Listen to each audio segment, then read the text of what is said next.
خیال آتا ہے کہ کاش ہمارے بچوں نے ہمارے اس فیصلے کو کاٹا، ہمیں روکنے کی کوشش کی ہو،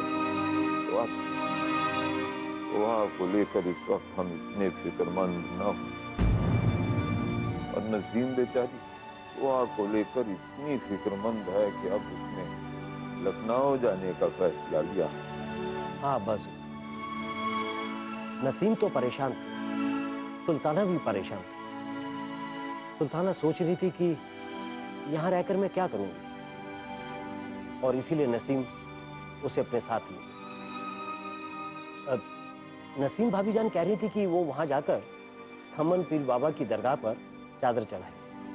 جب اللہ کی عنایت نظر نہیں آتی تو لوگ مجبور ہو کر ایسی جگہوں پر جا کر اپنی مرادیں کسی کے سامنے رکھ دیں۔ اللہ کرے کھمن پیر بابا نسیم کی ہر مراد کو پورا کر۔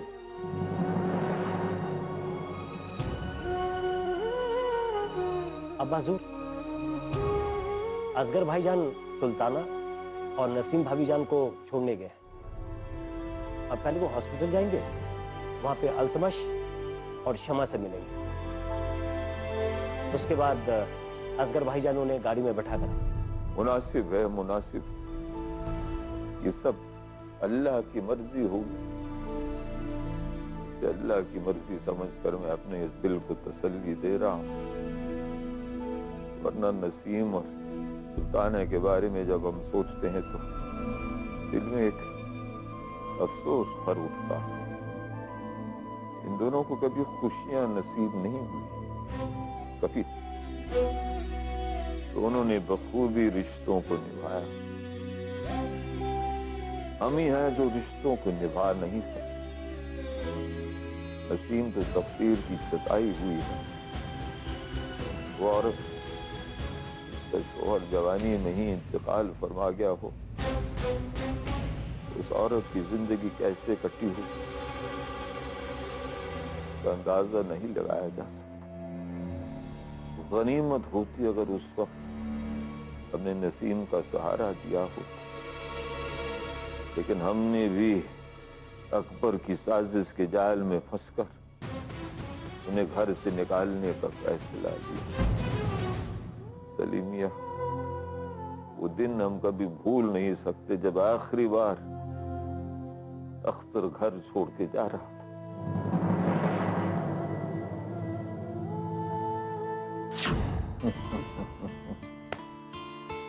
ابو جان، اختر بھائی جان بتائے تھے کہ ان کی سارے ڈیلر سے بات ہو چکی ہے، سارا معاملہ جم گیا ہے، اب ہم اپنے خود کی گارمنٹ فیکٹری ڈال سکتے ہیں۔ آمین آمین، اللہ میاں ہمارے اختر کو جلد کامیابی دے۔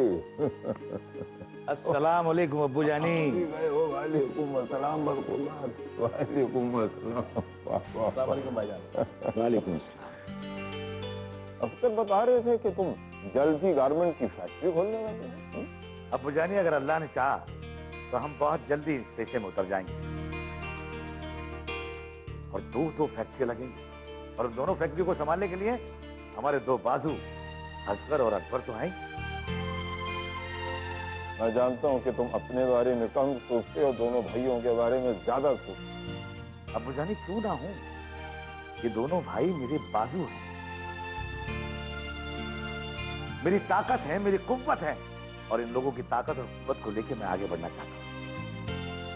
اللہ بیٹھو نہ بیٹھو، جی جی۔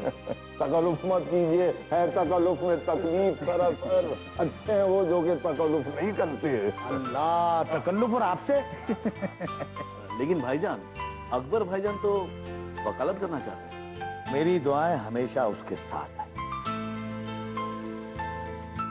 لیکن جب ایک ملکیت بنے گی تو ایک نام اس کا بھی ہوگا۔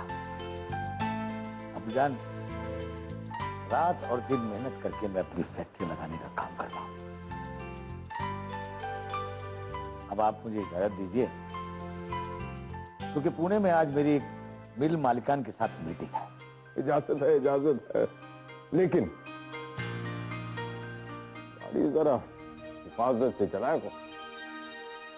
ہاں ابو جان، بالکل ٹھیک کہا آپ نے۔ ये गाड़ी बहुत तेज चलाते हैं। तुम भी?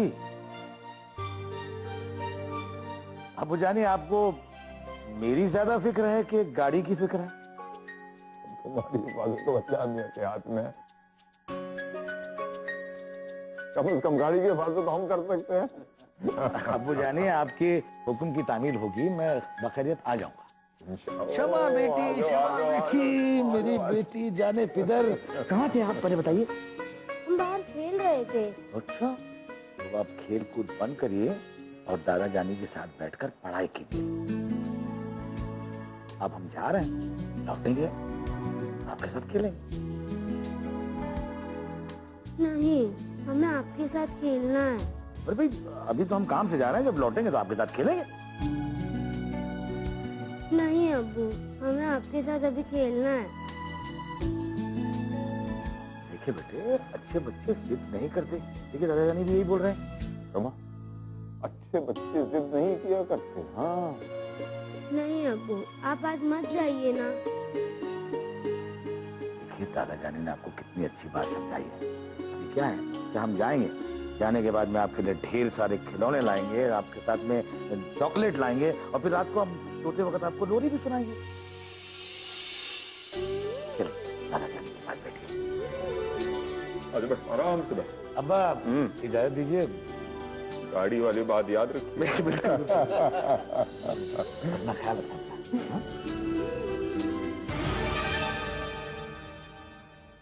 क्षमा जलती है जमाने के लिए। अब्बा, इजाजत दीजिए। गाड़ी वाली बात याद रखिए।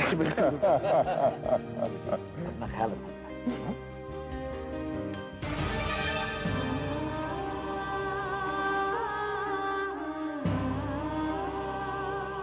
खुदा खुदा। हाँ, बताओ क्या खेलना है? गुल्ली डंडा खेलना है तो इनके साथ खेलो, ये बहुत बड़े पहलवान है। और कुश्ती लड़नी है तो हमारे साथ।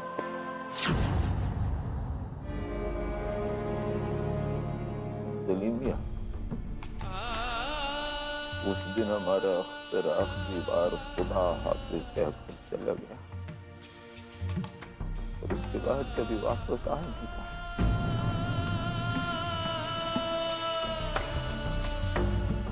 इतना अजीब इत्तेफाक, जाते वक्त अख्तर समा को हमारी गोद में दे गया और उसके बाद समा की तमाम जिम्मेदारियां हमें उठानी पड़ी। समझ में नहीं आता, अच्छे लोगों को खुदा इतनी जल्दी क्यों बुला लेता? यही तो खुदा की खुदाई है जो आज तक ना कोई इंसान समझ सका और ना ही समझ सका। हमारा अख्तर बहुत लापरवाह लड़का है। तेज रफ्तार गाड़ी चलाने की आदत उसे अपनी जिंदगी बिल्कुल लापरवाह था।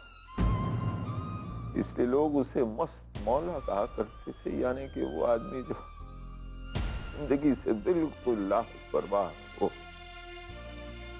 लेकिन जब नसीम से निकाह हुआ, जब समा पैदा हुई, तो अख्तर की जिंदगी बदल गई। वो कहा करता था कि अब्बा, समा को देखने के बाद हमें जिंदगी से मोहब्बत हो गई। वो गाड़ी भी बहुत समझदारी के साथ चलाने लगा। लेकिन सलीम मियां, जब अख्तर को जिंदगी से मोहब्बत होने लगी तो जिंदगी अख्तर को दगा दे गई, क्योंकि उस मौत उसी गाड़ी में हुई। अब्बास जी, कल तक हम यही समझते थे कि उनकी मौत एक हादसा थी, लेकिन नसीम भाभी जान की बात सुनने के बाद अब तो ऐसा लगता है कि उनकी मौत भी एक साजिश ही थी। दुरुस्त है सलीम, उसकी मौत से जुड़े न जाने कितने सवाल जहन में उभर आए। अब हमें भी लगता कि वाकई उसकी मौत एक साजिश थी। देखिए, उसी गाड़ी में अख्तर का एक्सीडेंट हुआ, और एक्सीडेंट उस जगह होना था जहां एक तरफ गहरी खाई थी। गाड़ी उसी खाई में गिरी और महीनों तक गाड़ी लोग उस खाई से बाहर नहीं निकाल पाए। हादसा वही होना था जहां एक तरफ नदी बह रही थी और दूसरी तरफ इतनी गहरी खाई। या किसी को ऐसी मौत न दे। हम अपने अख्तर का चेहरा तक नहीं देख। अब्बा हुजूर, इसे एक बदनसीबी ही तो कहेंगे, लेकिन उस बात का इस तरह दुखी होने से क्या फायदा। अब्बा हुजूर, अपने आप को संभालिए। अब्बा हुजूर, अपने आप को संभालिए। सलीम मियां, मैं अपने आप को संभाल रहा था, लेकिन अब जब मुझे पूरा यकीन हुआ है कि अख्तर की मौत एक साजिश थी, तो मेरे दिल में एक कसक उठी है कि क्या हमारी कमाई हुई वो जायदाद हमारे ही बेटे की मौत की वजह था। वो जायदाद जिसे सबको मोहब्बत है।